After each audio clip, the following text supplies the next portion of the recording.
Okay, so I've got my ball of clay. First thing, before I even do anything, is I'm going to make sure that that ball of clay is mostly in the center of the wheel. That I don't have it like over here or way out of whack, but it's already pretty much in the middle. So I'm not trying to fight an uphill battle before I even start. I've got that clay in the center and I'm good to go. Lots of water.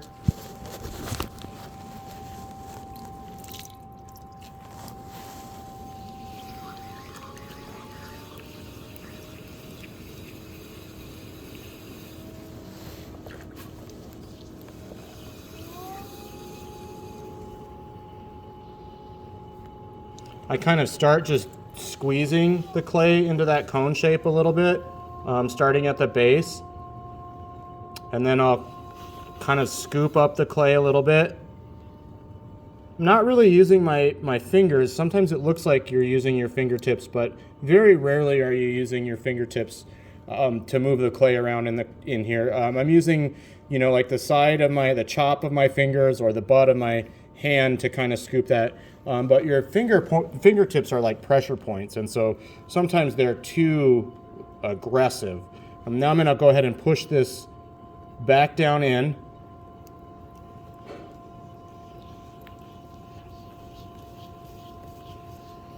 And the cool thing about coning up and coning down, that's what this is called, coning up.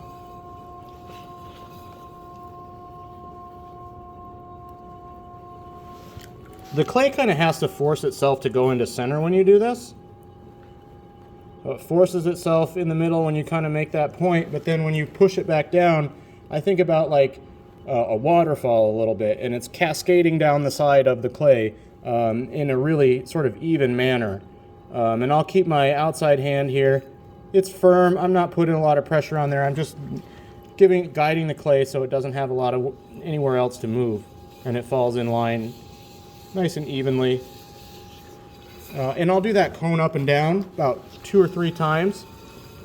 One thing that it does help with is kind of homogenizing the clay body a little bit.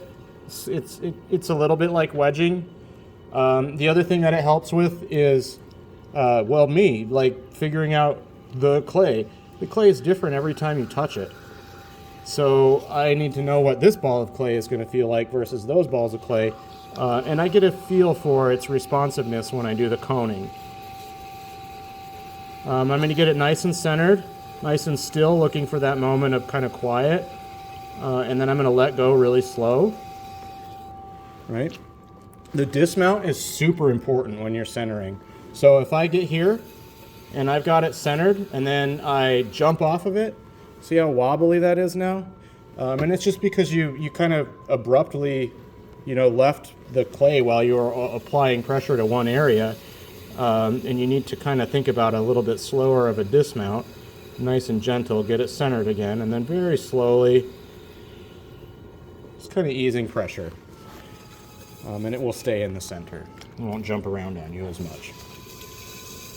So I'm ready to start opening this. And I'm going to do just pretty much like Simon did. I'm going to go in at a V.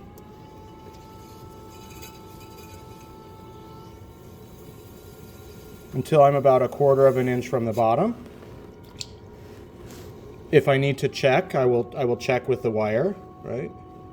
I'm sorry, the needle tool. So stop it, give it a poke. I could probably go just a little bit more, but that's pretty close. So I've got the bottom kind of established, and now I'm going to go ahead and push that floor outward.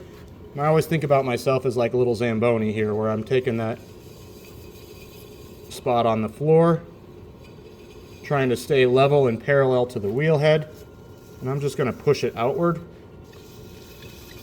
And you can go a little bit wider than the diameter of your piece, because you can kind of push it back in.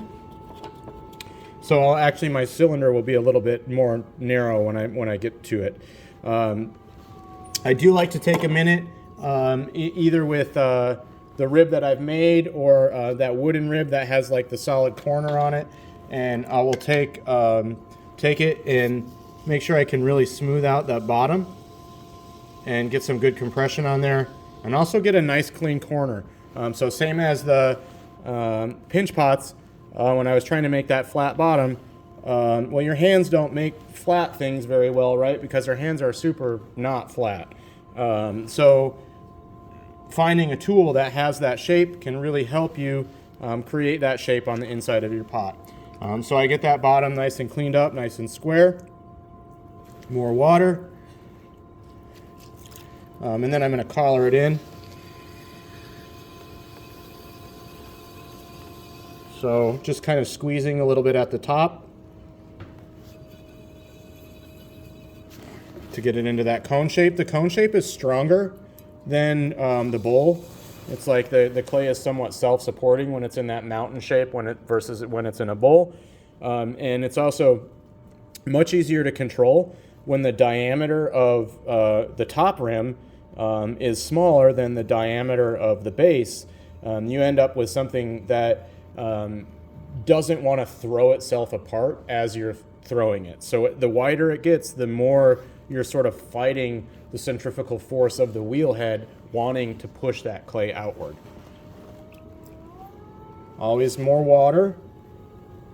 You'll notice that every time I'm lifting my hands off the pot, I'm pretty much putting more water back onto it. I've got a little pond in there now. Not a big deal. I'm just going to sponge it out, and then I'm going to put more water back into it. So now I'm at that point where I'm going to go ahead, I'm going to push this in, I'm going to push that bulge in, and kind of start the wall. Not throwing anything yet. I'm just pushing this in. All right, so I haven't thrown anything yet. I'm just kind of like pushing the clay around. And I've got it's like a little pot already, and I haven't even done anything yet. More water. And then this is where I'll kind of start that process of actually raising the wall. I'm going to find the bottom with my inside hand, push outward on the floor, and make the bulge. And then I'm going to push that bulge up and in with my exterior hand.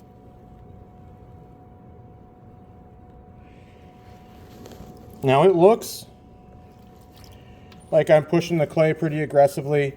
I'm being pretty gentle. I just know where to touch it. So it's a much more gentle process than it seems. And push outward and make the bulge, up and in.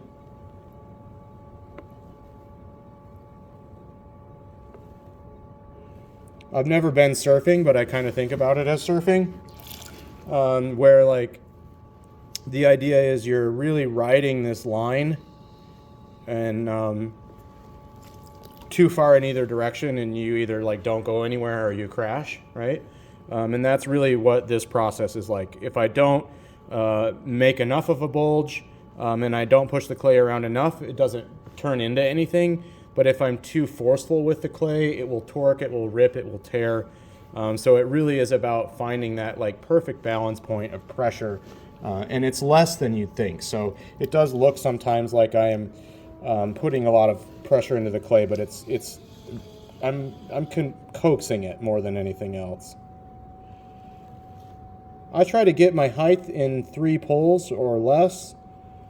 Much more than that, and you start to you'll start to lose height, really, because you're adding so much moisture back into the clay. Essentially, the clay starts to sink. It starts to turn back into slurry or slip. I take my rib on the outside. Oops, sorry. It's a downside to those metal ones.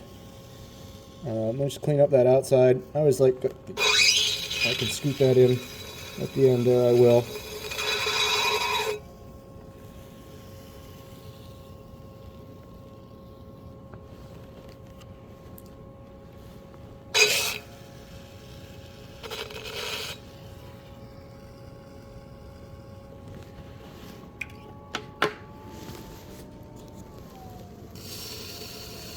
That's the undercut, super important.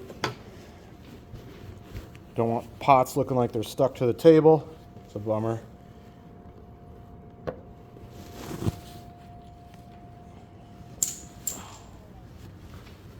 Okay. So I'm going to take this off the wheel head now. Clean, dry hands, clean, dry pot. If there's slurry or water on the pot and it's sticky, it's very difficult to pick them up, and you almost just can't. So I clean that off with the rib, and then I'm going to take my wire tool. I'm going to choke up on my wire so it's only a little wider than the pot. I don't want a ton of extra slack in there, and I want to do my best to keep it really nice and tight. If I let the wire have slack in it when I'm throwing, that wire can poke up through the bottom of the wheel, or through the bottom, and maybe you cut through the bottom of your pot or something like that, or you just get a really uneven, ugly bottom. So you keep it nice and tight, flat against the wheel head, and I'm going to pull it through to myself until I see it come out the other side.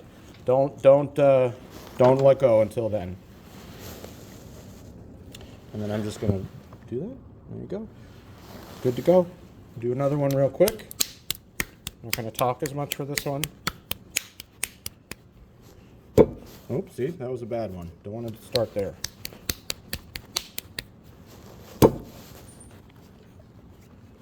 Okay.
That's it.